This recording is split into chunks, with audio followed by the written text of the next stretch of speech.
lai mēs varētu turpmāk virzīties uz to un tiešām šos 3 priekšlikumus ieviest tālāk un par tiem turpināt diskutēt, aicināšu mūsu noslēdzošo dienas daļu uz paneļa diskusiju moderātoru Aldi Greitānu. Droši ieņem vietu šeit kreisajā pusē.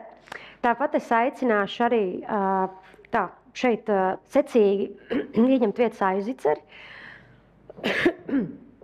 Tāpat aicināšu ieņemt vietu Raivi Bremšmitu, kas ir ekonomikas ministrijas valsts sekretāra vietnieks tautssaimniecības politikas jautājumos, Marinu Nekrasovsku, lūdzu šeit. Tad Tīna Lūse, Uldis Cērps un Reinis Znotiņš. Jā. Tā. Tagad es došu mikrofonu Aldim un nenometīšu. Man mikrofons ir, vienkārši mums jāatrisina dažas tehnoloģiskas problēmas, proti jāpabīda malā tribīne, lai mūs redzētu, un es uzreiz gribētu lūgt diskusijas laikā runāt ciešāk mikrofonos, jo mūs straumē arī YouTube, un lai tur arī kolēģi viss dzirdētu. Tātad paldies, ka jūs piekritāt piedalīties šodienas diskusijā. Paldies kolēģiem par interesanto prezentāciju, kas noteikti kalpot tā kā pamats mūsu diskusijai. Kā mēs dzirdējām, tad Latvijā jau ir īstenota viena fintech stratēģija, un es domāju, galvenais secinājums no prezentācijas ir tas, ka ir nepieciešama stratēģija, kaut vai tāpēc, ka tas veicina attīstību. Iesākumā es gribētu citēt Latvijas Bankas prezidentu Mārtiņu Kazāku. Pagājušā nedēļā publicētajā intervijā žurnālā ir. Viņš komentē Latvijas Bankas iniciatīvu ļaut fintech uzņēmumiem pieslēgties centrālās bankas norēķinu sistēmai. Kazākungs saka, tātad fintech segments pasaulē ir strauji augošs. Mums ir izstrādāts piedāvājums, kā šādus uzņēmumus licencēt. Ir regulējums, ir uzraudzība. Rezultātā mums ir handikaps, esam apmēram gadu priekšā citiem tirgus dalībniekiem. Ja šo situāciju gudri izspēlējam, varam kļūt ne tikai par Eiropas līmeņa centru šādam biznesam, bet arī krietni plašāk. Tas ir pašu rokās, un es no dienu neredzu, kāpēc Latvijai pēc 4 gadiem nebūtu savu vienradžu. Plāni liekas ļoti ambiciozi, bet es teiktu, ka tie ir pat piesardzīgi. Tātad, cik es saprotu, arī Kazākungs redz kaut kādu perspektīvu, redz nepieciešamību stratēģijai, un līdz ar to es gribētu uzsākt ar jautājumu par to, kādi varētu būt šīs stratēģijas mērķi, kas viņā varētu būt iesaistīts un ko mēs gribam ar to sasniegt. Un es gribētu Zicers kungs lūgt sākt atbildēt. Jā, paldies. Mēģināšu saprast, cik dziļi šajā mikrofonā jārunā. Prieks jūs visus šeit redzēt šajā diskusijā par fintech stratēģiju. Es varbūt pat iesākšu nedaudz senāku vēsturi. Es nevarētu teikt, ka mums ir tikai pirmā fintech stratēģija. Pēc būtības mums jau iepriekš ir bijuši arī vairāki finanšu sektora attīstības plāni. Pirmais, kur es atrodu fintechs jau uzrunāts, ir 2017. 2019. Gada stratēģijā. Tad tur gan paskatoties varbūt uz to saturu, vēl mums bija mēs bijām tālu no izpratnes, ko mēs gribam panākt, un atceroties tos gadus, ar ko tas viss beidzās, varbūt tas arī nebija pareizais brīdis. Bet tā izpratne ir augusi, un, manuprāt, arī šī fintech stratēģija, kas bija speciāli fokusētā, jau ir arī viens no labākajiem mūsu vingrinājumiem šajā jomā, kam arī ir pietiekami taustām rezultāti. Bet varbūt par to, ko mēs vispār gribam panākt ar fintech stratēģiju, un tomēr gribas atkāpties un teikt, ka mums jāskatās arī, kas ir tās lietas, ko mums kopumā finanšu sektora jomā ir jāpanāk. Un šobrīd ļoti dažādos griezumos pirmais stāsts ir par konkurenci. Un, protams, ka konkurence ir pats vienkāršākais veids, kā mēs veicinām. Tās ir barjeras ienākšanai tirgū, tie ir jauni tirgus dalībnieki, tie ir jauni produkti, kas savā starpā konkurē. Un finanšu sektors ir viens no tiem sektoriem, kur ir augstākās ienākšanas robežas no konkurences perspektīvas skatoties, jo ir daudz prasību, ir kapitāla prasības, ir licencēšanas prasības. Līdz ar to ir svarīgi šī veicinošā vide jauniem inovatīviem uzņēmumiem, lai viņi var ienākt un šo konkurenci veicināt. Tāpat mums ir svarīgi arī pavisam vienkārši finanšu tirgus attīstības jautājumi. Mums ir kapitāla tirgus, mums nav pietiekama finanšu pratība. Līdz ar to mums ir svarīgi, lai šīs inovācijas un attīstība notiek gan tradicionālo finanšu sektoru spēlētāju ietvaros, gan arī caur jauniem tirgus spēlētājiem un no tādas ekonomikas pamatiem, kur inovācijas visvairāk notiek. Inovācijas visvairāk notiek mazos uzņēmumos, jo viņi vieglāk pārmainās. Lielajiem ir lielāki resursi, bet šeit mums svarīgi, lai šie resursi un inovācijas spējas attiekās. Līdz ar to tie būtu tādās lielās līnijās tie galvenie punkti, uz ko skatīties. Un, ja konkurence un inovācijas tās droši vien ir lietas, par ko mēs visi esam viensprāts, kas izriet arī no finanšu tirgus politikas jautājuma, tad tas tālākais jautājums ir, cik tālu mēs ejam uz eksportu. Tur ir mums arī bijuši mainīgi šīs riska apetītes. Par riska apetīti mēs droši vien vēl tālāk pieskarsamies, bet tad, cik tālu mēs skatāmies uz šo kā eksportējošu nozari, te gan mums droši vien arī jāskatās kopā ar ekonomikas ministriju, kuras tad ir tās nozares, uz kurām mēs kopumā skatāmies, ka eksporta, jo fintech, protams, viņi ir arī daļa no kopējās tautsaimniecības, un tas jau iet arī savā ziņā plašākā šie finanšu pakalpojumi. Jā. Bremšmit kungs, kāds ir ekonomikas ministrijas skatījums? Jā, labdien, paldies. Te jau iezīmē ļoti daudz, un man liekas, es tieši labprāt paturpinātu. Man liekas, tieši par eksportu un investīciju piesaist, tas arī tas, uz ko mums jāskatās, vai šī nozara, ko mēs skatāmies vairāk, kas ir mums pašu lietošanai, ja? Bet, protams, kapitāla pieejamība, jebkurā gadījumā tautsaimniecība tā ir asinsrīt, bet tas viens cits liels jautājums, kas ir. Bet otrs ir par to, ja mēs tiešām gribam ar viņu pelnīt un piesaistīt, tas nav tik daudz, cik mēs paši sev iekšēji patērējam, bet kā mēs varam eksportēt šos te pakalpojumus. Un, ja mēs esam ļoti labi partneri, arī kā mēs varam piesaistīt ārvalstu partnerus, ārvalstu investīcijas, kas būtu nākošais. Un tīpaši jau šeit arī pētījumā iezīmējās, ir arī šī tehnoloģiju daļa, ko arī Lietuvā pieminē, kur tieši dažādi maksājumi risinājumi, tie ir pakalpojumi, kas tiek tirgoti. Jā, man saka, ka nedzird. Vai nu jārunā skaļāk vai tuvāk, divas iespējas. Tuvāk. Jā, jau viss tehnoloģija padevās, tā kā mēs pieminējām par tehnoloģiju. Tehnoloģija parasti ir tāda viltīga. Jā. Lai vai kā, respektīvi tas ir tas, manuprāt, kas mums šajā sarunā. Un, protams, tam priekšnoteikumi ir regulējums, cik tas ir vienkārši, inovācijas, atbalsts arī šeit uzņēmumiem, jaunu risinājumu, ieviešanai, testēšanai un tā tālāk. Ja tā vide ir laba, tad, protams, mums ir vieglāk arī piedāvāt savus produktus un pakalpojumus eksportam un piesaistīt arī ārvalstu partnerus. Jā, paldies. Krasovskas kundze, jums droši vien, pat cik Latvijas varētu būt detalizētāks skatīt iespējamiem nozares mērķiem un stratēģijas mērķiem. Jā, varbūt sākot ar to, kā tā iepriekšējā stratēģija, kāpēc mēs vispār sākam strādāt tagad pie jaunas, tāpēc, ka tas, kas bija iepriekšējā, mums bija ļoti svarīgi uzbūvēt pamatus, jo mēs nevarējām uzreiz nākt, kā skolnieks 3. klasē, ja mēs nebijām 1. klasē. Un mums vajadzēja sakārtot to, kas valstī bija svarīgi, mums vajadzēja uzbūvēt to infrastruktūru, kura ļauj inovācijām attīstīties, tā skaitā tos attīstīt inovatīvus instrumentus, palaist, sakārtot to regulatīvo smilškasti, inovāciju centru, Latvijas bankas maksājumu sistēmu atvert tieši jauniem fintech spēlētājiem. Un tad, kad tie lielākie infrastruktūras projekti ir pabeigti, palaisti, tad mēs sākam redzēt, ka jā, tagad mēs varam runāt vairāk par attīstību. Un viens no tām pamata jautājumiem, kas arī no uzraudzības viedokļa, kas mums vienmēr bija svarīgs, ir tiešām risku pārvaldības jautājums, jo kamēr risku kultūra nav ieviesta valstī, mēs te nevaram runāt par nekādu risk taking šeit. Jā, jo risku mēs varam paņemt tādu, kuru mēs varam kvalitatīvi pārvaldīt un kvalitatīvi uzraudzīt. Un līdz ar to nākamas stratēģijas mērķos mēs noteikti runāsim par to, kādā veidā un kas būtu vēl nepieciešams attīstīt un izdarīt valsts pusē, primāri valsts pusē, lai nodrošinātu efektīvu pamatu, kur fintech uzņēmumi var augt bez kaut kādas konkrētas tāda virziena, ka mēs gribam tikai maksājumu sektoru vai tikai kripto sektoru, tā diez vai būs.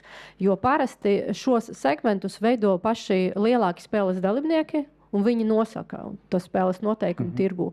Un no valsts puses, kas būs svarīgi stratēģi, ka mēs identificējam tos uzdevumus, kas bremzē, kas šķērsli. Mēs caur diskusijām ar industriju jau diezgan lielu sarakstu, un paldies liels tiem, kas šobrīd arī zālē, kuri piedalījies arī tās diskusijas iepriekš, palīdzēja identificēt tos reāls problēmas, pie kuriem būtu jāstrādā vairākām valsts institūcijām, jo katrai ir savs mandāts attiecībā uz konkrētām lietām.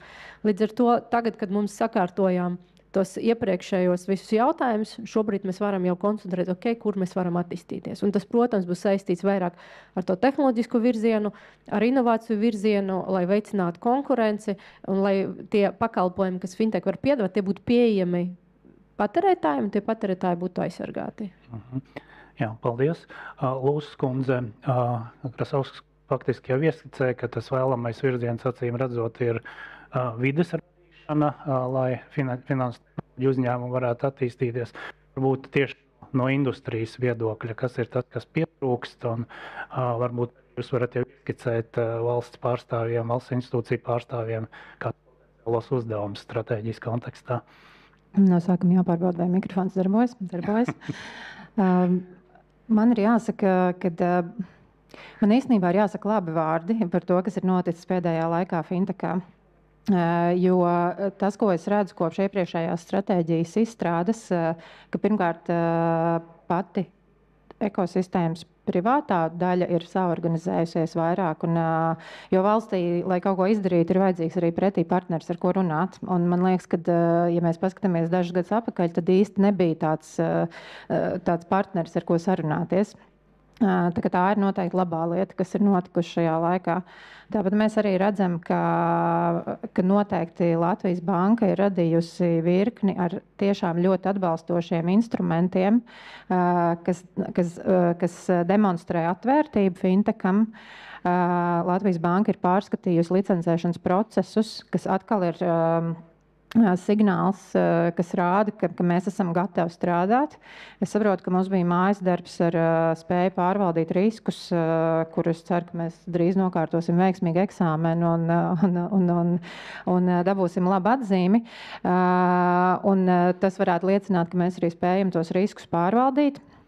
Man liekas, ka tas, kur ir tas izaicinājums, skaidrs, ka pirmkārt, ja mēs skatāmies uz nākamo stratēģijas periodu, mēs kā maza ekonomika, mums skaidrs, ka ir vienmēr jādomā par to, ka mums ir jāpiesaista, protams, šeit arī starptautiski uzņēmumi. Tāpēc tas viens izaicinājums, ko mēs no mūsu sarunām ar industriju esam redzējuši, ka pirmkārt mums ir jāiemācās stāstīt sistemātisku zāru to, ko mēs šeit mājās esam izdarījuši. Jo mums ir ko piedāvāt, bet neviens par to nezina. Tā ir viena stāsta puse. Otra stāsta puse, kas ir lielāks izaicinājums, manuprāt, ir tas, ka mēs esam iemācījušies pārvaldīt riskus. Mēs paši zinām, ka mēs varbūt viņus pārvaldam pat pārāk labi, jo mums ir valdības līmenī jāpieņem plāns, kā rīkoties ar tām sekām, kas ir iestājušās no labas riska pārvaldes.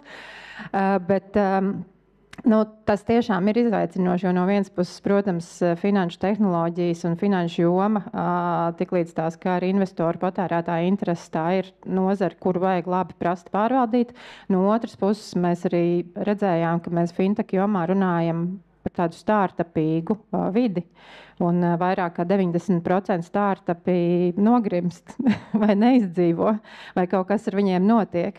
Un tas, man liekas, būs tas mūsu lielākais izaicinājums spēt pāraudzīt riskus, bet tāpat laikā spēt arī palīdzēt tiem inovatīvajiem uzņēmumiem augt šeit tādā regulētā vidē, bet tā, lai viņi jūtās, ka viņi šeit ir gaidīti un ar tādu draudzīgu regulatīvo pieskatīšanu vēl joprojām. Un tas ir tas, kur mums, manuprāt, līdz šim ir bijis klupšanas akmens.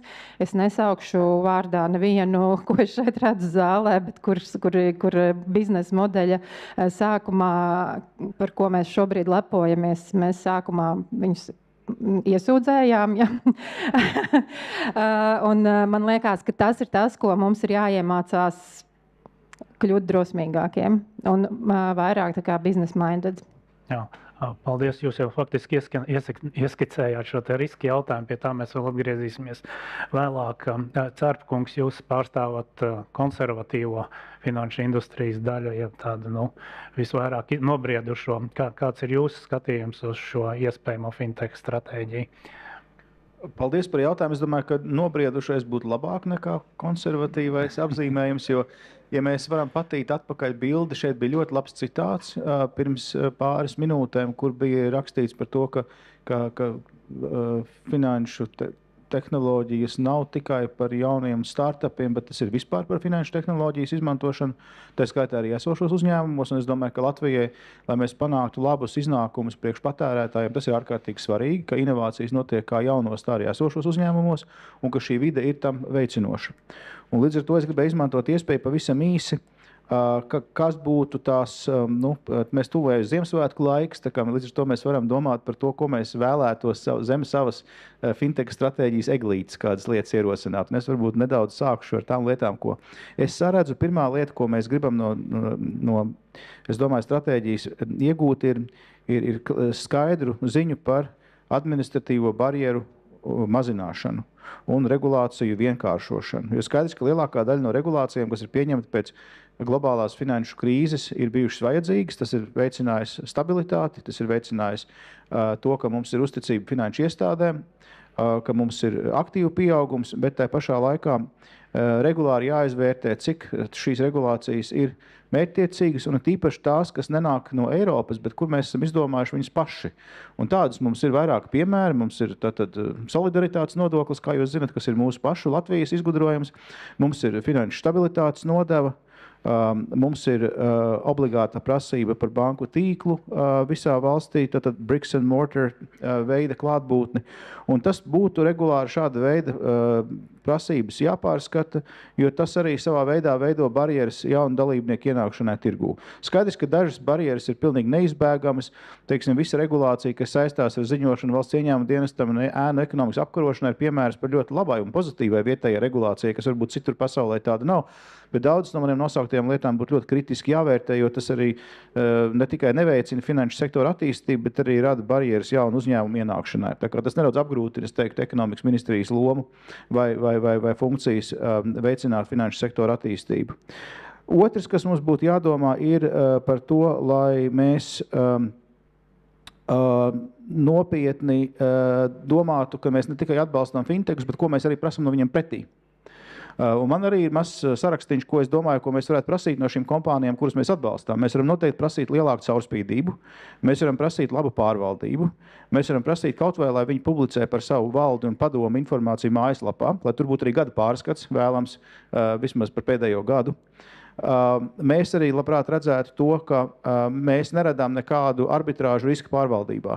Tad viens pakalpojums, viena riska kvalitātes, menedžments. Vai šo patēriņu kredītu piedāvā uzņēmums, ko uzrauga Latvijas banka, vai šo patēriņu kredītu piedāvā uzņēmums, ko uzrauga tāds, tur būtu jābūt pilnīgi identiskai riska pārvaldībai un pilnīgi identiskiem standartiem. Un visbeidzot, es gribētu pateikt, ka viena lieta, ko mēs sagaidītu no šīs stratēģijas, ka viņi būtu pietiekami ambiciozi, ka mēs šeit nerunātu tikai par plāniem un viņu izpildi, bet mēs šeit runātu arī par Latvijas relatīvo pozicionēšanos, jo es zinu, ka tie fintechs indeksi ir daudz, ir daži, kur mēra Latvijas relatīvo vietu valstu vidū, ir indeksi, kur mēra Latvijas relatīvo vietu pilsētu vidū, bet es apskatījos vienu, kas ir ConnectPay fintech indeks, un tur Latvija Eiropā ir 23. vietā. Fintech vides attīstībā. Es domāju, ka var apšaubīt precīzu pozicionēšanu, bet katrā ziņā mēs neesam pirmajā desmitniekā. Un par to būtu vērts nopietni padomāt, kas mums būtu jādara, ja mēs gribam nopietni pozicionēt Latviju kā fintech vidi. Paldies. Jā, paldies. Znotiņkungs, Ķēžu asociācija diezgan strauji parādījās uz Latvijas fintech skatuves. Jā, un principā jau ieņēmuši diezgan nopietnu vietu. Jā, kāds ir jūsu skatījums, kas vēl būtu nepieciešams, lai mēs varētu fintech attīstīt Latvijā? Jā, paldies. Varbūt, lai sāktu un tiktu līdz tām ambīcijām un izpratnes, kur mēs gribam aizvirzīties ar to fintech stratēģiju, es aicinātu paskatīties, kur mēs šobrīd atrodamies. Kur mēs atrodamies ģeopolitiski, kāda ir tā situācija Eiropas ekonomikā, un, protams, ja mēs tādā prizmā sākam skatīties, tad mēs neesam tajā labākajā vietā. Vācija 2 gadus jau ir recesijā, Igaunija ir 2 gadus recesijā, ļoti iespējams, ka Latvija oficiāli šī gada beigās arī būs recesijā. Tie ģeopolitiskie faktori un teiksim, tās biznesa pārbīdes balstoties šiem ģeopolitiskiem faktoriem ir tāds diezgan nelabvēlīgs, manuprāt, tādas ekonomikas kopējai attīstībai. Līdz ar to šis varbūt dod kaut kādu uzvedinājumu, vismaz manā skatījumā, kur mums vajadzētu tiekties ar šo fintech stratēģiju. Un es domāju, ka tas mūsu ambīcijai būtu jābūt diezgan augstai. Mums būtu jāredz šis fintech sektors kā tāds jauns sektors, kur mēs būtiski varam eksportēt, kur mēs varam radīt jaunas darba vietas, kur mēs varam piesaistīt no ārpuses investīcijas, un tā riska apetītei šajā sektorā līdz ar to būtu jābūt arī, manuprāt, ļoti augstai. Tas ir viens no jauniem sektoriem, kur vēl ir iespēja iespraukties, kur ir iespēja paņemt savu nišu, un man ir arī pāris idejas, kā to varētu izdarīt. Pirmais ir skaidri šajā stratēģijā nodefinēt, ka mēs gribam kļūt par fintech hubu vismaz Centrāla Eiropā, Ziemeļa Eiropā. Ar skaidru šādu definīciju. Tad otrais ir mēģināt nodefinēt to, ka mēs gribam būt visātrāk mainošā, angļu valodā tas vārds droši vien agile, tad agile vide, kas ir visatbalstošākā un tāda business friendly ekosistēma kā tāda. Un tas droši vien ir saistīts ar to, cik ātri mēs pieņemam lēmumus. Atkal, viens piemērs, ienāk jauns segments, kriptoaktīvu spēlētāji, vai mēs esam tie pirmie, kas cenšas saprast šo tehnoloģiju, dot iespēju šādu veidu kompānijām attīstīties, vai mēs nogaidām, kamēr izmēģinās visi pārējie, un tad kaut ko sākam darīt. Un, manuprāt, šeit tas moments mums ir jābūt ātri jāpieņem lēmumu, ātri jāmācās un ātri jāmēģina izmantot tās iespējas, kad viņas rodās. Lai šo visu apliecinātu, ka mēs ar šo izstrādāto stratēģiju un rakstītu dokumentus vienmēr ir forši, bet ka mēs tiešām ejam pareizajā virzienā un tiešām nonākam līdz kādiem rezultātiem, manuprāt, lielisks apliecinājums būtu, ja mēs spētu uz Latviju atvēst vismaz vienu lielu spēlētāju. Jo tas būtu apliecinājums tam, ka tiešām tas viss, ko mēs esam izdarījuši, strādā. Ka tā vide, ko mēs esam izveidojuši, ir pietiekami interesanta. Tā kā Lietuva, piemēram, spēja no Lielbritānijas atvilināt Revolūtu. Ja. Manuprāt, izcils piemērs šobrīd no Latvijas, manuprāt, Revolūtam kāds 180,000 klientu ir un, protams, liels spēlētājs internacionāli. Tās ir tās lietas, kas, manuprāt, ar kurām būtu jāsāk un kādā veidā būtu jādomā, lai mēs ietu dziļāk šajā stratēģijā un spētu izprast, ko tad mēs galā gribam darīt. Un pēdējais varbūt vēl, lai uzliktu uzsvaru. Es domāju, katram valsts institūcijā ir jāsaprot, un tas ir sākot no politiskās vadības, bet arī ierēdniecības līmenī un arī Latvijas bankas darbinieku līmenī ir jāspēj nodot šis message, teiksim, ja mēs izvēlamies samērā augstu šo ambīciju iet šajā virzienā, tad tas ir jāsaprot ne tikai augšs cilvēkiem, bet šī ziņa jānodod arī pa trepītēm uz leju, lai ne tikai dokumentācija būtu, bet arī tā ikdienas implementācija strādātu. Paldies. Jā, paldies. Šeit jau vairākārt izskanēja vārds ekosistēma, un arī Madaras prezentācijā, kolēģi prezentācijā bija slaids, kur mēs redzējām, ka šī Latvijas finanšu tehnoloģiju uzņēmuma ekosistēma ir diezgan fragmentēta. Tā pašā laikā, kā es sapratu no diskusijas dalībniekiem, mēs gribam, lai viņi būtu pietiekami ambiciozi, eksportēt spējīga, veikla un radīt jaunas inovācijas. Un šeit es varbūt gribētu sākt ar nozares pārstāvjiem un jautāt, kāds ir jūsu redzējums, kas ir nepieciešams, lai nodrošinātu šīs ekosistēmas koordināciju, sinerģiju, kas ir nepieciešama šai attīstībai. Luskundze, varbūt es varu lūgt jūs sākt. Man liekas, ka Rēns jau labi iezīmēja to, kam būtu jānotiek kā publiskā sektora pusē. Manuprāt, nav pat tik ļoti svarīgi, ka mums kaut kādu uzdevumu izpildē ir iesaistīts vairākas iestādes. Tā pati par sevi nav problēma. Kas ir dažkārt problēma, ir tas, ka visiem šiem procesiem vajadzētu tādu ir jābūt vienam, kas saucamajam case handlerim, kurš tad ir tas atbildīgais. Un šeit, manuprāt, tā problēma mums vienmēr ir radusies no tā, ka mums nav bijis, es piekrītu tam secinājumam, ka tas politiskais sponsors ir nepieciešams, jo jebkura ministrija, ar kuru mēs esam strādājuši, es redzu, ka mēs, piemēram, ierēdniecības līmenī mēs ļoti labi sadarbojamies. Bet jebkura ministrija darīs to, ko tas politiskais vadītājs būs nolicis kā prioritāti. Un tas tāpat kā jebkurā, nezinu, biznesā vai tam līdzīgi, kā kur vadība to kuģi stūrē, tur tas kuģis brauks. Attiecīgi tas ir svarīgi, ka mums šāds te politiskais, ka politiķu vidē mēs sākam dzirdēt vairāk to, ka tas fintechs tiešām arī ir prioritāte, jo līdz šim mums bija stratēģija, bet es neesmu ļoti daudz dzirdējis politiskajā vidē tādu atbalstu šai fintech attīstībai. Izņemot ekonomikas ministrs ir beidzamā laikā diezgan skaļš bijis par kripto un blokķēdi, bet tas ir svarīgi, ka ir šis tas vadītāja atbalsts, jo tikai tas ir priekšnosēteikums, lai tālāk jau tā ziņa tiktu nodota tālāk jau uz izpildījumu. Un tas būs tas priekšnosacījums, lai stratēģija veiksmīgi tiktu realizēta.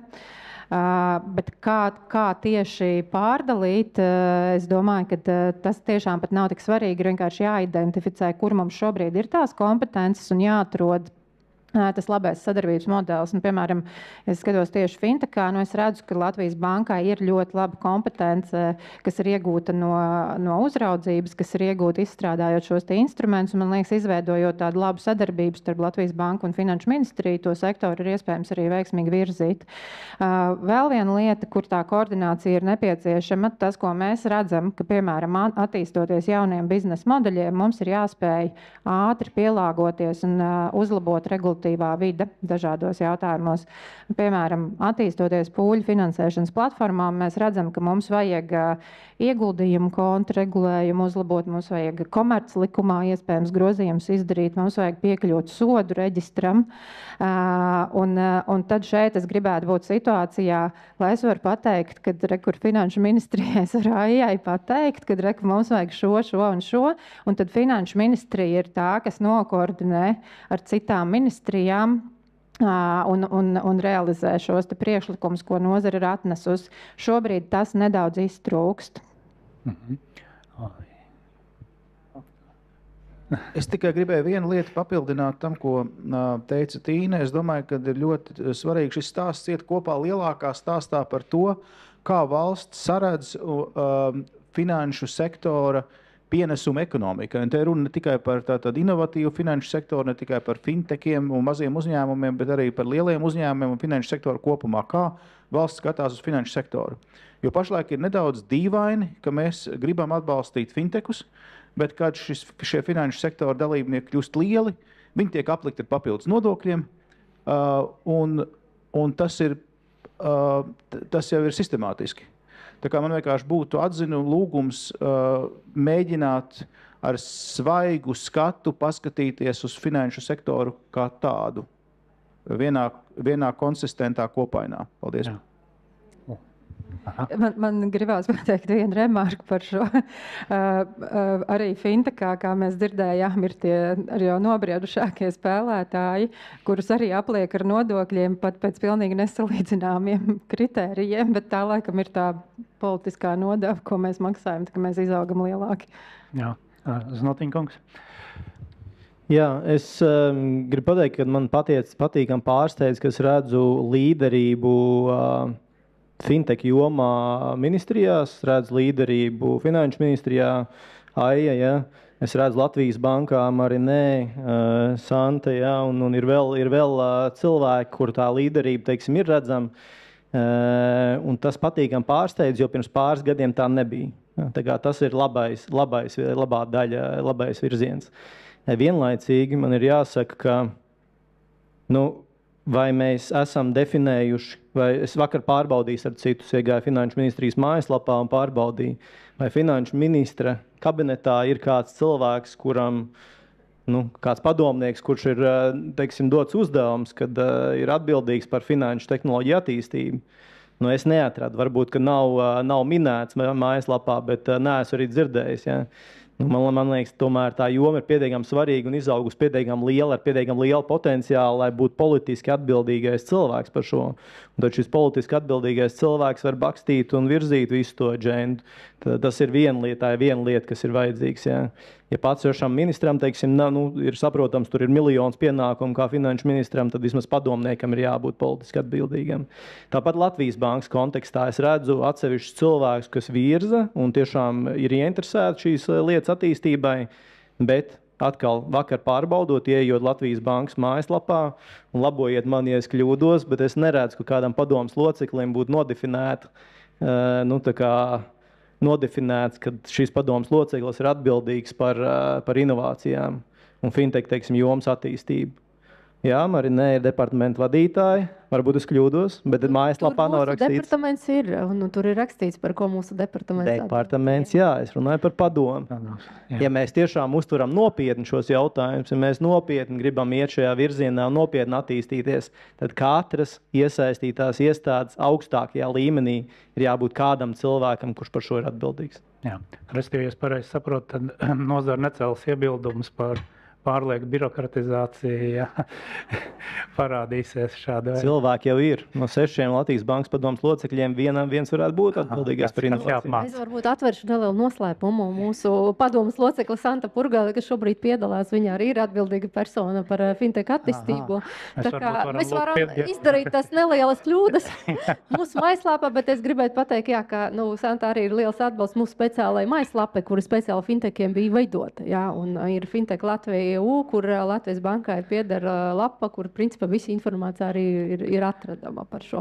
Varbūt nedaudz arī piebilst par to koordināciju. Vienmēr šis jautājums būs horizontāls valsts pārvaldē. Jā, tur nekāda nebūs, ka viens ir atbildīgs par vienu, jo šeit ir tik daudzveidīgi uzdevumi, par kuru atbild tik daudz citas iestādes, ka tas vienmēr var koordinēt šos darbus. Un īstenībā ar tām diskusijām mēs jau izanalizējam un sapratam, jā, kas būtu Latvijas bankas jādara mandātā, jā, kāds no LIA būtu atbalsts nepieciešams, kāds no Altuma būs atbalsts nepieciešams, no ekonomikas ministrijas, no PMLP, jā, tā kā mēs tur īstenībā mums ir pilns saraksts ar valsts pārvalžu iestādēm, kas šīs uzdevumu un stratēģijas jomā būs ļoti aktīvi jāstrādā.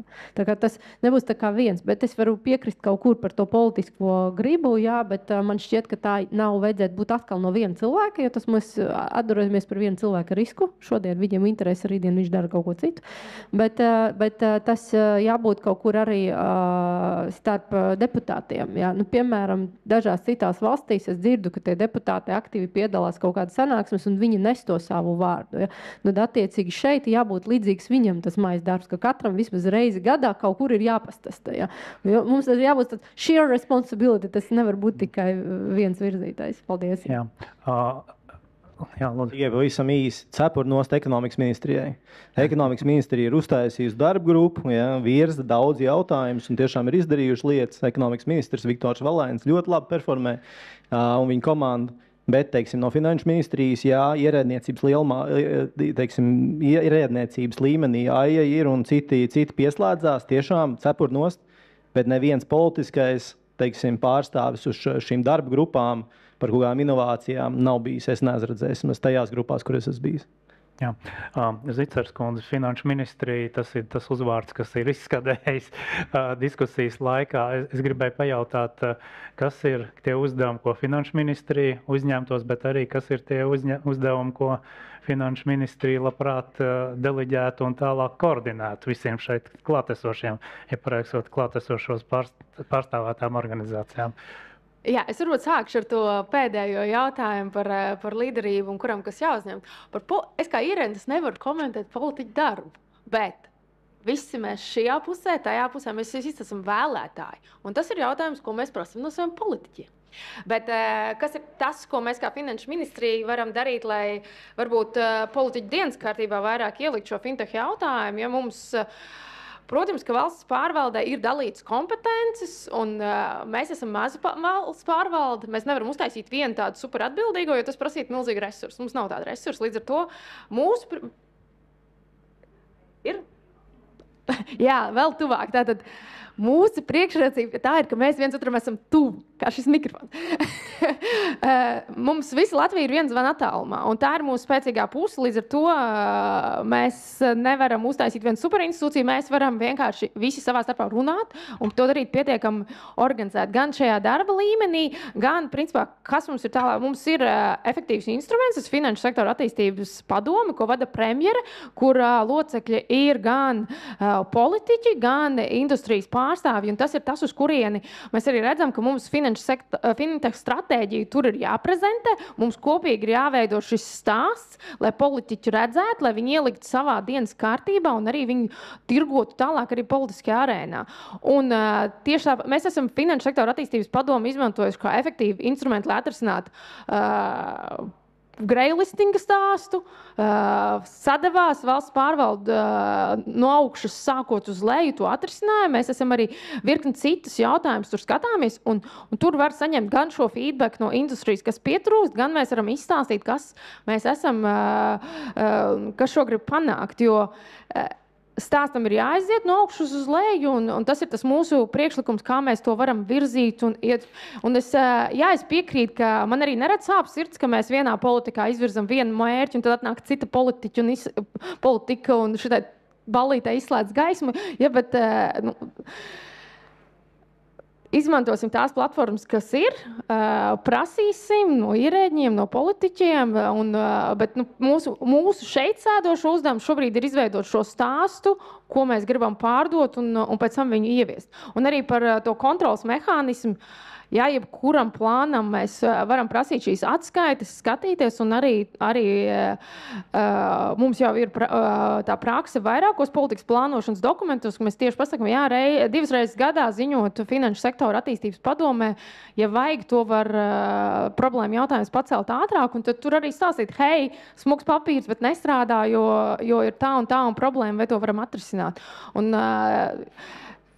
padomi ir vairāk fokusēti uz vienu specifisku jautājumu, uz finanšu sektoru. Līdz ar to tas ir lielisks veids, kā var pamanīt tos konkrētos jautājumus. Jo, protams, ministrs kabineta sēdes ir garas, un tur parasti ir diezgan maz tas jautājumu lokus, ko var paspēt apskatīties detaļās. Jā, Bremšmita kungs, ekonomikas ministri ir pēdējā laikā diezgan jūtama šajos fintech jautājumos. Ja?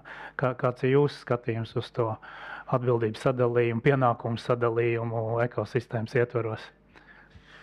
Jā, es domāju, ka katram lēmumam vienkārši ir sava cena, un cena ir tajās iespējās, ko mēs vai izmantojam vai neizmantojam. Tāpēc ar ekonomikas ministriju, ar aģentūru LIA arī pietiekoši aktīvi bijusi, jo mēs, es teiktu, tā ļoti vienkārši esam piegājuši. Mēs redzam tur konkrētu projektu, mēs redzam konkrētu jomu, konkrētu lietu, kur var ar šo te lēmumu iniciatīvu arī pavirzīt viņu, lai viņi vairāk nopelnītu, lai piesaistītu varbūt ārvalstu partnerus, tas iet uz eksportu. Mēs arī viņu virzam uz priekšu.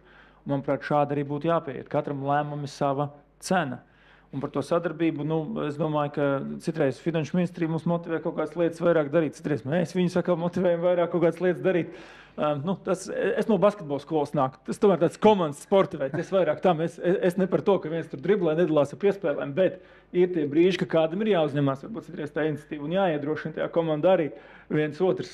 Tā kā es skatītos vienkārši, kas ir tā cena tam lēmumam un virzītos ar to arī ar tām lietām, ar tām izmaiņām, kas ir vajadzīgs, jo pietiekoši strauji mainās apstākļi. Tas, kas tika iezīmēts par eksportu, tas īstenībā labs temats ir tieši pakalpojumu eksportam, kas ir. Jo kas mums šobrīd ir noticis, ko Reinis iezīmēja ar kaimiņiem, Skandināvijas valstīm, tātad tas, kur mēs eksportējam 65% savas preces un pakalpojumus, tajās valstīs ir notikusi koprodukta samazināšanās par aptuveni 1,5% pagājušajā gadā.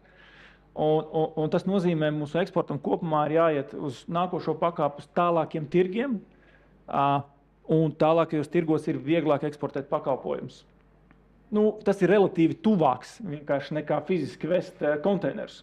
To parāda arī, ja mēs paskatīsimies uz skaitļiem, ko mēs eksportējam, piemēram, uz Amerikas Savienotām valstīm. Mums puse jau ir pakalpojumos cits starpā, lai gan vidēji tie ir tikai 30%. Ja mēs paņemsim arī Eiropas tirgus.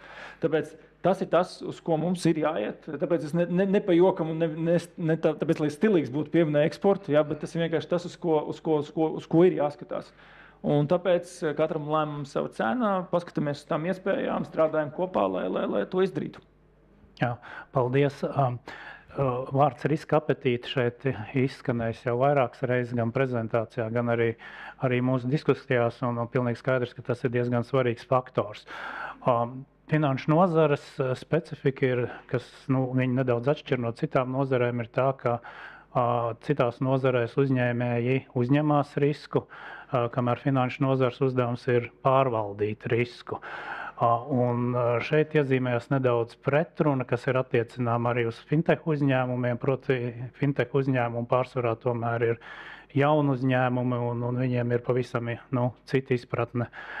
Startups tā saucamie, un viņiem ir reizēm pavisam cita izpratne par riskiem. Jā, līdz ar to jautājums ir par šo te riska apetīti, kā mēs varam definēt, jā, lai šie te samērā jaunie uzņēmumi ar lielām ambīcijām varētu rasties, attīstīties, sākt eksportēt, un varbūt ir runa nevis par, teiksim, kaut kādu riska apetītes tādu fundamentālu definēšanu, bet varbūt par kādu citu veidu mehānismu radīšanu. Jā, es gribēju dot vārdu Krasovska kundzei, bet lūdzu, Sērpa kungs. Latvijas Banka ir tuvāk visiem tiem jautājumiem. Mēs tuvāk esam riskiem. Jā, praksē, reālajā dzīvē. Īstenībā tas, ko es gribētu šeit pasvietrot, ka vajag nedaudz tomēr atgriezties pie tā definīcijas, ko nozīmē riska apetīte. Jo ļoti bieži nozara to pārprot, un viņi domā, ka riska apetīte tas ir tas pats, kā uzrauga riska tolerance. Jā, un te ir divas dažādas lietas. Un par risku apetīti, ka tādu valstī, cik daudz riska mēs gribam paņemt, par to atbild politiķi. Par to nekad neatbildēs ne regulātors, ne uzraugs. Nekādā veidā.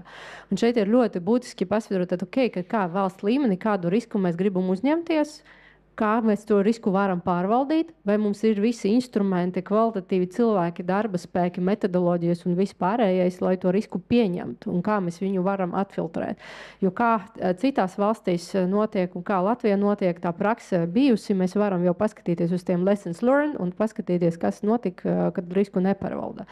Un man šķiet, ka tirgus dažreiz pārprot, ko nozīmē risks un riska tolerance, un diezgan bieži to domā tā, ka tas, kas mums bija 17. un 18. gadā, ka kāpēc mēs nevaram atgriezties turpat un turpināt darīt. Un tā viņu izpratnē ir riska apetīte. Bet šeit mēs gribam pasvītrot, ka tas, kas šobrīd ir pieņemts un tas, kas ir izdarīts, piemēram, turpat nav AML jomā naudas atmazgāšana, vispār riska atbildība, tas ir fostei.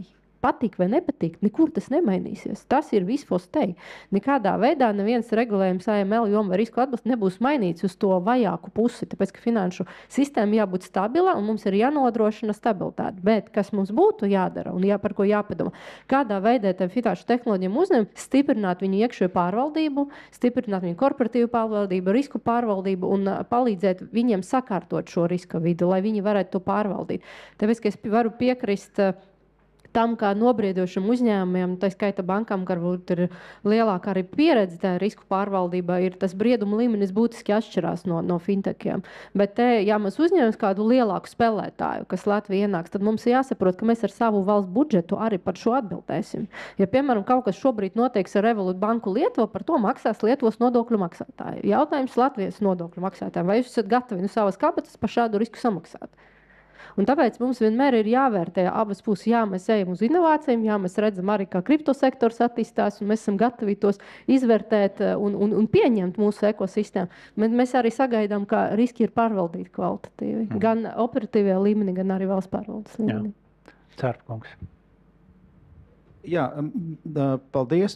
Es piekrītu tam, ko Marinē teica, ka riski finanšu sektorā ir jāpārvalda adekvāti. Mēs nevaram konkurēt ar to, ka mēs veicinām sliktu risku pārvaldīšanu. Bet ir trīs nianses.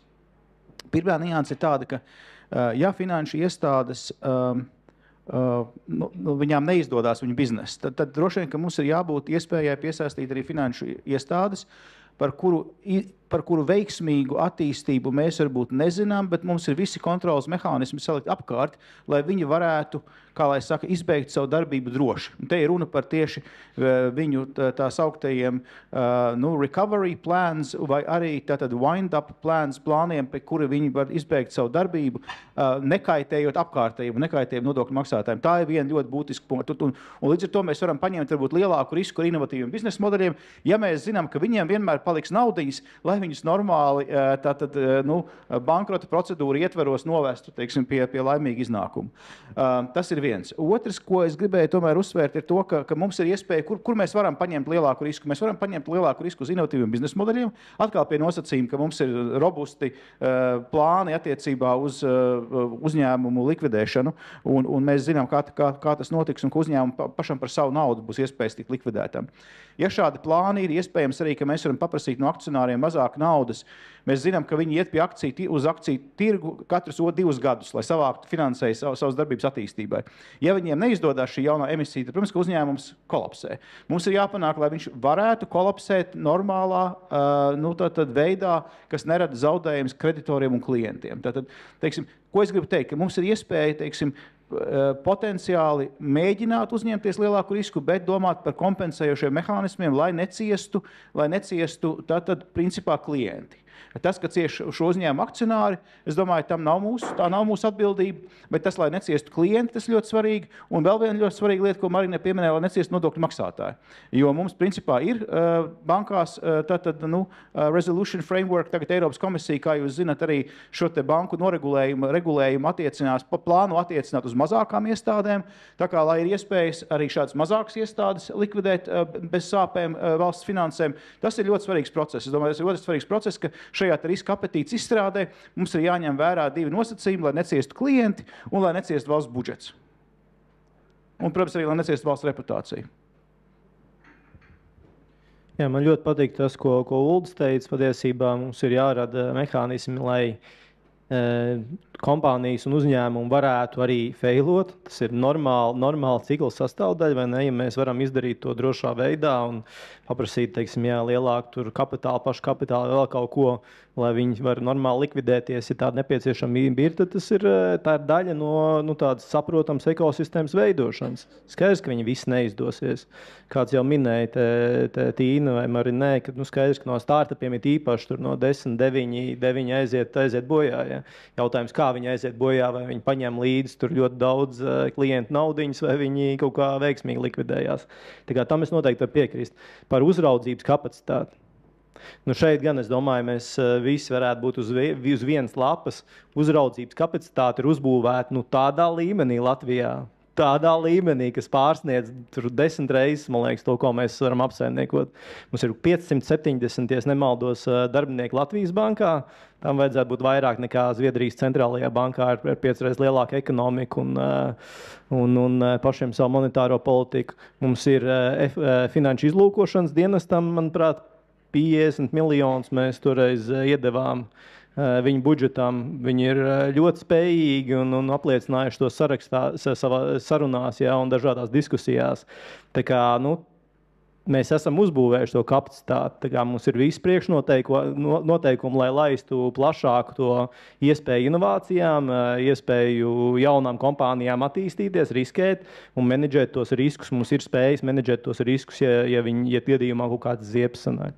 Jā, Lūsas kundze patēriņa kreditētāji, viņi vairs nav nekāda startup Latvijā, un tā ir būtiska fintechu nozares sastāvdaļa, un es domāju, ka viņiem arī jau ir savu izpratni par riska pārvaldību, respektīvi, ko jūs varētu komentēt šajā jomā.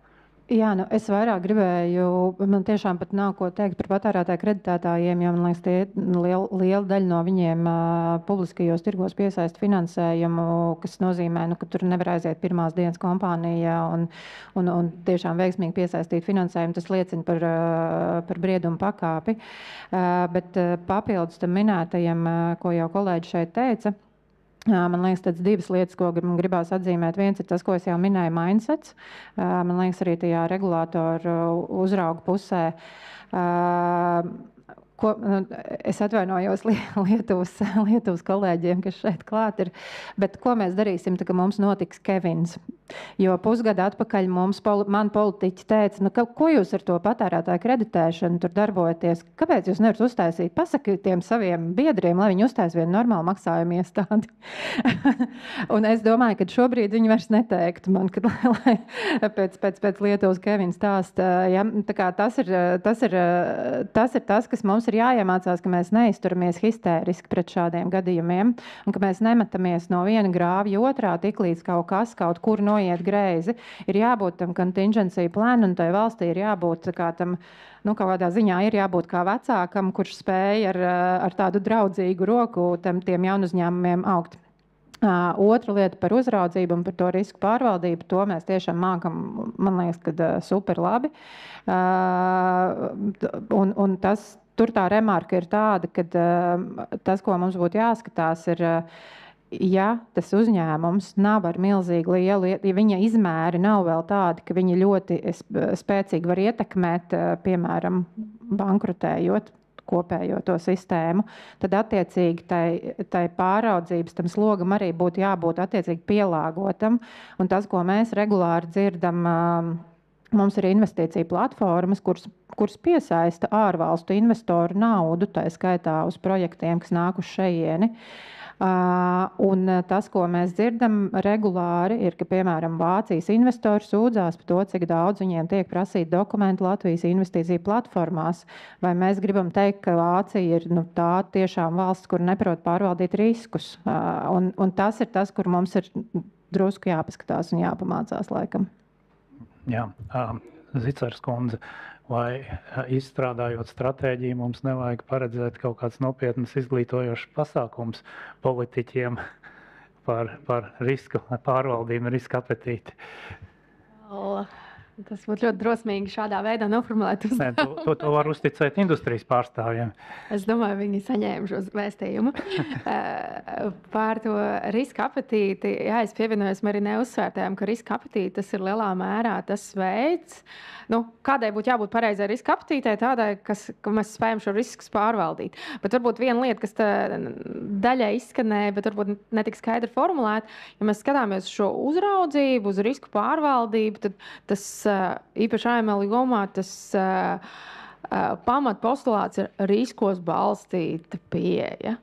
Attiecīgi, tur, kur ir augstie riski, mēs pievēršam lielāku uzmanību, tur, kur mazāk riski, mazāku un efektivitāti. Līdz ar to šeit es pieņemu, mums ir bijis gan šis pirmais vilnis, nekādus riskus. Es šeit runāju par AML galvenokārt, un savā ziņā tas arī, protams, atspoguļojas finanšu tirgus politikā un spējā varbūt īstenot mērķus. Pēc tam mēs gājām jau uz riskos balstītu pieeju, tad mēs skatījāmies, lai mēs kādu neizslēdzam. Līdz ar to šeit jau mēs mēģinām pielāgot, veicināt efektivitāti. Pašreizējā Moneyval raundā, kur mēs vingrojam un pierādām, kas ir tas, ko mēs ļoti fokusējam uz efektivitāti, un tas noteikti arī mūsu tālākajos AML regulējuma jomā noteikti uz to skatīsimies, kas ir tieši šī efektivitāte. Darīt tur, kur tiešām vajag, kur var nedarīt un kur var darīt mazāk. Bet tas attiecas gan uz valsts, gan arī uz institūcijām. Ja, jo tas arī, un arī fintechiem ir sava loma tajā, jau viens no aspektiem ir efektivitāte, ir tehnoloģiskās iespējas, kur mēs varbūt varam darīt kaut ko mazāk, kur mēs varam darīt gudrāk, bet joprojām sasniedzot šos mērķus. Līdz ar to tas ir tas viens virziens, kurā. Un vēl viena būtiska piebilde, vienās no fintech brokastīm izskanēja, kas ir ļoti svarīgi fintech nozarē, tā ir spēja paļauties, ka valsts nemainīs savas domas. Un šeit mums ir ļoti labs brīdis, jo mēs esam sasnieguši jau zinām briedumu līmeni.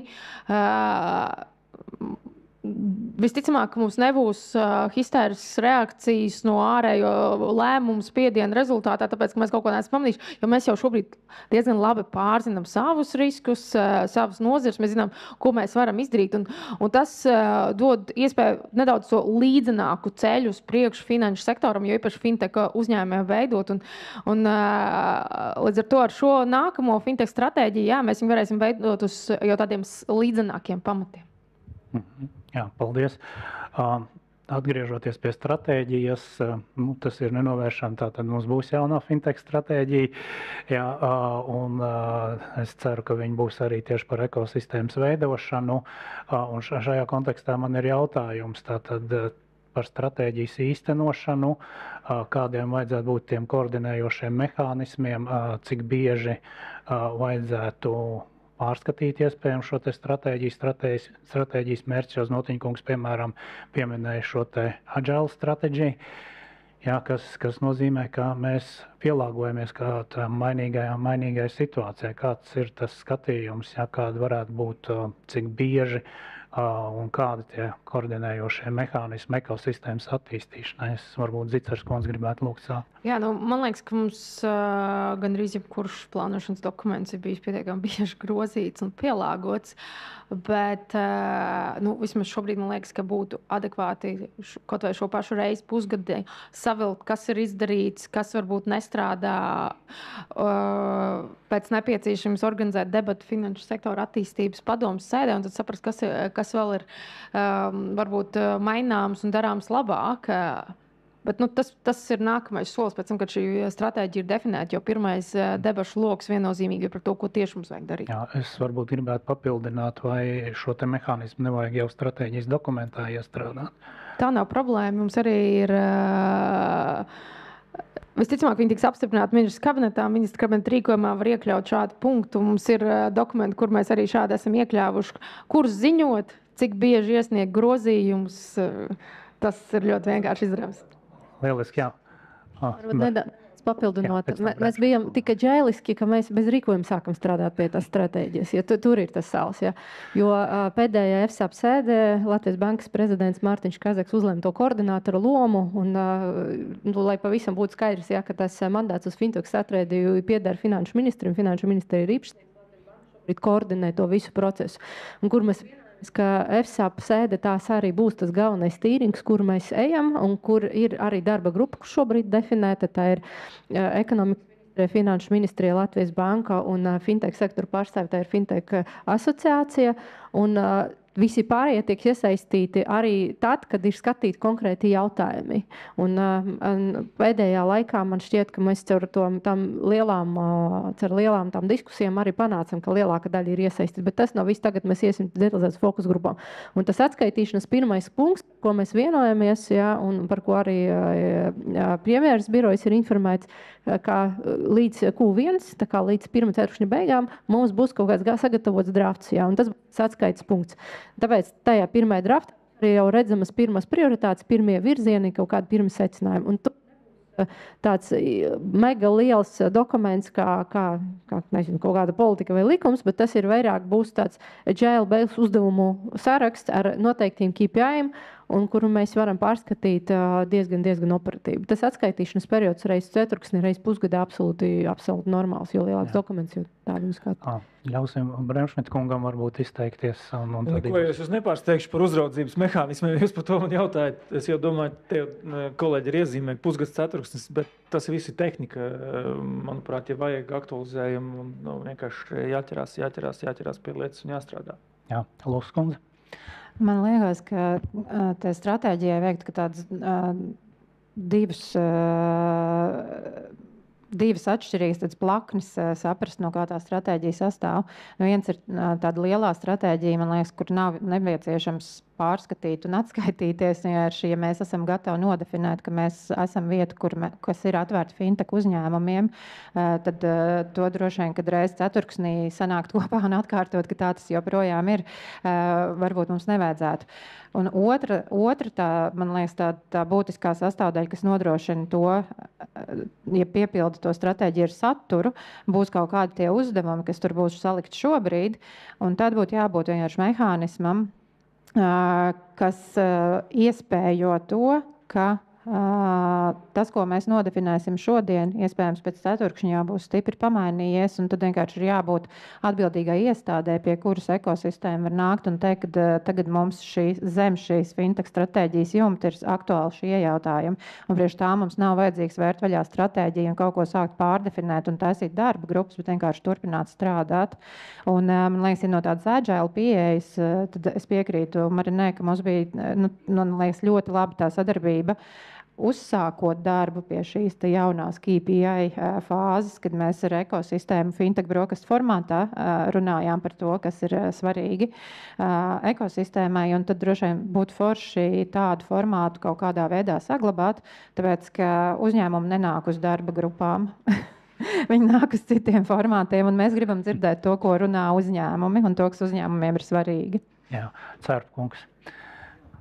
Paldies. Man bija tikai viens priekšlikums, ka ņemot vērā to, ka finanšu tehnoloģijas un inovatīvās finanšu tehnoloģijas nav nekas tāds, kas būtu attiecināms tikai uz jaunu uzņēmumiem, tad varbūt iespēja ir arī apsvērt, iesaistīt esošo finanšu nozari šajā te darba grupā, jo principā neviena no inovatīvajām tehnoloģijām neattīstās tikai jaunu uzņēmumu kontekstā. Un sazobe ar esošo finanšu nozari ir ļoti būtisks finteka sektoru jaunu uzņēmumu attīstības katalists, gan attiecībā uz kontu atvēršanu, gan attiecībā uz sadarbību dažāda veida. Tā kā man ir pragmatisks ierosinājums iesaistīt šīs te darba grupas darbā jau ļoti agrīnā stadijā arī esošos finanšu tirgus dalībniekus kaut kādā formā. Paldies. Jā, tas varētu būt ļoti liederīgs piedāvājums. Jā, es par to tikai, ka vajadzētu pārliecināties, vai tā izveidotā stratēģija praktiski strādā. Un to būtu jādara tur reiz ceturksnī vai tā tālāk. Mums bija tāds interesants piemērs pirms tam ar regulatoro smilšu kasti. Un tad ceturksni pēc ceturkšņa man bija jautājums, esot iepriekšējā darbā, vismaz, bet kāpēc mums nav neviena kompānija tajā regulatorajā smilškastē Latvijas bankā. Tas bija pāris gadus atpakaļ. Es nerunāju par tagadēju, runāju pirms pāris gadiem. Gadus atpakaļ arī bija viens. Runāju pirms pāris gadiem atpakaļ, un tā atbilde bija, ka mums uz papīra ir tā smilškasta. Bet acīm redzot, realitātei kaut kas nestrādā, jo tie uzņēmumi negāja tur. Mēs izveidojam stratēģiju, kur mēs pozicionējam, ka ir regulatorā smilškasta un viņi pilda kaut kādu lomu ekosistēmā. Tad mums arī ir jāpārbauda, vai tiešām kāds tur nonāk, vai tiešām viņa fiziski strādā. Tas ir tas, ko man gribētos redzēt, vienkārši, ka būtu tā kā refleksija, vai tas, ko mēs esam izveidojuši, uzrakstījuši, vai tas tiek pildīts reālajā dzīvē, un tam ir pienesums. Jā, paldies. Mums vēl ir palikuši 10 minūtes mums atvēlētā laika. Es gribētu aicināt auditorijas pārstāvis uzdot jautājumus diskusijas dalībniekiem. Man kolēģi jums iedos mikrofonu. Jā, lūdzu. Jānis Lītis, uzņēmums Paint. Man bija jautājums tāds, es šeit nesadzirdēju tādu skaidru diferenci, kas tad ir stratēģijas pamatā, vai fokus ir uz kaut kādu starptautisku lielu finteku piesaistīšanu, ka viņi piezemējās šeit Latvijā, vai mēs fokusējamies uz jaunu uzņēmējiem, viņu respektīvi veidošanos fintech nozarē, vai mēs runājam par to, ka valsts būtu gatava vairāk atvērta sadarboties ar dažādām inovācijām, izskatīt, analizēt un piemēram, viņas iespējot. Tas tad arī jautājums. Kas ir tas galvenais mērķis? Tas droši vien Zicers kundzei un Krasovskas kundzei jautājums. Šobrīd stratēģija vēl tiek definēta. Es teiktu, ka tie ir visi mērķi kopā. Pats, varbūt no finanšu ministrijas puses mums ļoti svarīgs arī šī finanšu sektora attīstība kā tāda, inovatīva pakalpojuma, konkurence, bet viennozīmīgi arī šis mērogošana eksports, tā ir viena joma. Bet, teiksim tā, tas vēl ir definēšanas procesā. Un, līdz ar to es nevaru uzreiz iedot gala atbildi, jo stratēģija vēl top. Bet es došu Marinai vārdu, kura ir šobrīd tuvāk pie priekšlikumiem. Īstenībā to finanšu ekosistēmu, ja mēs skatāmies, mēs paredzam, ka gan vieta jābūt, jo mums arī vēlamies šeit redzēt lielus starptautiskus dalībniekus, kuri īstenībā varētu būt tie galvenie spēlētāji, kas apkārt var to ekosistēmu savākt un attīstīt. Un, ja tas ir liels spēlētājs, īpaši tur tā ekosistēma ātrāk attīstīsies. Un no otras puses mēs arī gribam redzēt šeit tos mazos būtu nepareizi, bet jaunu uzņēmumus, kuri varētu daudzveidot. Kas noteikti nebūs stratēģijā. Tas nebūs, ka mēs gribam ļoti attīstīt tur vienu konkrētu virzienu. Jā, ka mēs gribam tomēr redzēt diversificētu finanšu tirgu, lai mums neveidojas kaut kāds koncentrētais risks, piemēram, maksājuma jomā vai kripto jomā vai investīciju. Mēs gribam, lai tas viss būtu attīstīts. Un, protams, lielākais uzsvars būs uz to, ka tirgus ir tas, kas pasaka, hei, kur šobrīd ir nauda, jā, kur vispār ir steigties un kur pie kā jāskriet un kuras tas lietas, kuras jāpaņem. Un no valsts puses būtu tas, ka, lai jums visu to būtu iespējams izdarīt, ka mums jābūt vispārējā infrastruktūra, vispārējā rīki, likumi, izmaiņas, tie šķērsli noņemti, barjeras noņemti, lai tas viss būtu attīstāms. Tāpēc mums, es saku, jūtu, ka būs diezgan liels tāds uzdevumu saraksts dažādām iestādēm, kas būtu jāmaina vai jāpapildina, vai jāpārskatā. Jā. Lūdzu, kundze. Jā, man liekas, ka mums nav jāiet tā kā vienā vai otrā virzienā, tikai atvest kādu no ārvalstīm vai tikai koncentrēties uz vietas. Man šķiet, ka skaidrs, ka atkal jau mums kā mazai ekonomikai ir jārāda tas, ka mēs esam atvērti, un šeit mums ir priekšrocība, jo man ir bijusi iespēja runāt ar dažādu citu valstu asociācijām un arī būt kādās dažādu citu valstu ekosistēmās, un es redzu, ka tā ir mūsu priekšrocība, tā regulātora atvērtība un spēja onboardēt, ja biznesa valodā runājot, tos jaunos uzņēmumus. Tā ir mūsu priekšrocība, mums par to ir jāstāsta, un ja tā ir tā vēlme, ka mēs gribam šeit atvest uzņēmumus. Tāpat laikā mēs nevaram aizmirst, ka mums jau šeit ir uzņēmumi, mums ir vietējie uzņēmumi, kur ir starptautiski, kuri jau veido sevi ekosistēmu. Mana asociācija finansē pamatā šobrīd patērētāju kreditēšanas uzņēmumu, un tad ir vēl virkni citu uzņēmumu, ja, kuri finansē un rada ekosistēmu. Reiņa asociācija arī ir lielā mērā radusies tieši no mūsu radīta kripto uzņēmuma. Tā kā tas, ko politiķi var izdarīt labu, ir šo te nesabojāt, tā kā, bet palīdzēt vēl turpināt šo te noaudzināt. Jā, lūdzu, vēl jautājumu. Paldies. Man ir 2 jautājumi. Pirms mēneša Tīna un Uldis bija šajā panelī arī, un mēs runājam par konkurences veicināšanu. Un Aizits arī jau minēja, ka finteki var veicināt konkurenci, un citās valstīs, kur ir atvērta finanšu regulātoru kā politikas veidotāja pieeja, šeit minēšu Britu regulātoru, jo es pati tur strādāju kā konkurences ekonomists, tur tā kā bija tāds mērķiecīgs darbs atvērt konkurenci. Un pirms mēneša paneļa noslēgumā visiem panelistiem jautājām, kurš Latvijā ir atbildīgs par finanšu sektoru tirgus attīstību tieši veicinot konkurenci. Un neviens, kurš sēž pie stūres, viens atbildes nebija. Ne no viena dalībnieka, joprojām īsti līdz galam nav skaidrs, tad kāds ir tas lomu sadalījums, vai tas ir konkurences padome, vai tas ir ministrijas, vai tas ir regulators. Ja šis ir svarīgs leņķis, caur kuru izvērtēt, cik lielā mērā fintekiem praksē dažādos tirgos ir iespēja konkurēt, un vai ir tā kā vienlīdzīgi apstākļi, var jāveic izmaiņas, tad kā šo atrisināt? Jūsuprāt, tā kā, jo tas palika tā kā neatbildētais mājas darbs, un ja mēs to neatrisinām, tad es īsti neredzu, tāpēc jautājums no jūsu puses, kurš jūsuprāt tad būtu pie stūres šeit sēdētu, vai tā ir konkurences padome, vai tas ir regulators, vai tās ir, es pat nezinu, ministrijas. Tas pirmais jautājums. Otrais jautājums ir, kad mēs veicām intervijas ar nozares pārstāvjiem un arī paši analizējam dažādās stratēģijas, mēs tomēr redzējām, ka Latvijā ir tā tendence vispār kopumā likt kopā darba sārakstus. Un jautājums ir, kā mēs varētu nākamajā stratēģijā vairāk nofokusēties varbūt uz tādiem mērķiem, atgriežoties pie tā, ko Reinis Notiņš arī teica, ka mums, teiksim, lai mums tas darba saraksts nav tik viegli, teiksim, atķeksējams, tad, ja nav reālā efekta, kas ir arī tas, ko mēs minam savā pētījumā. Man liekas, ka tur ir tāds, tas, protams, ir ļoti. Tas ir tāds grūtāks darbs, jo tad tev vajag kaut kādu izvērtēšanas departamentu, kas arī pēc tam iet un analizē, bet kā mēs varētu mainīt domāšanu tajā virzienā? Jā. Tā, mums tagad ir lieliski iespēja nogrūst atbildību par konkurenci. Kurš uzņemsies atbildību par šo jautājumu? Jā, es no vienas puses nopriecājos, ka es nebiju toreiz tajā panelī, ja? Bet šodien esmu gan šeit. Es domāju, tur vienkārši jāpaskatās, kas mums precīzi tad ir vajadzīgs, ko skatīt. Man nepārāk patīk tā vispārīgi.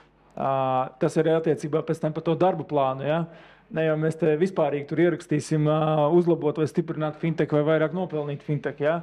mums jau noteikti būs precīzāki darbi. Nu, kaut vai ieskatāmies uz ekonomikas ministrijas daļā, tas, kas ir, piemēram, inovācijām, tehnoloģijām atbalsts, mums tur ir 9 vairāk pasākumi, kuriem vienkārši jāuztais grozījumi, lai fintech varētu saņemt atbalstu. Tad vai nu mēs to izdarām vai neizdarām, tur ļoti vienkārši būs redzams, ja? Līdz ar to es drīzāk runātu par to pašiem te precīzāk, kas ir nepieciešams. Un kā jūs teicu, līdz šim jau tā ir bijis. Mēs esam vairāk finanšu ministrijas reiz mēģinājuši iedrošināt kaut kādiem lēmumiem. Viņi jau mūs arī tieši tāpat apakaļ arī, ja, kas ir attiecībā uz ko. Runājam precīzāk, konkrētāk, kas tur vajadzīgs, un jautājums nepaliks gaisā karājoties. Par to es diezgan droši. Man ir konkrēts jautājums. Ļoti labi. Man ir konkrēts jautājums. Tas ir tas, ko es arī minēju iepriekšējā diskusijā. Mums ir, kā lai to nosauc, plānās kapitalizācijas regulējums, kurš sadārdzina finansējumu.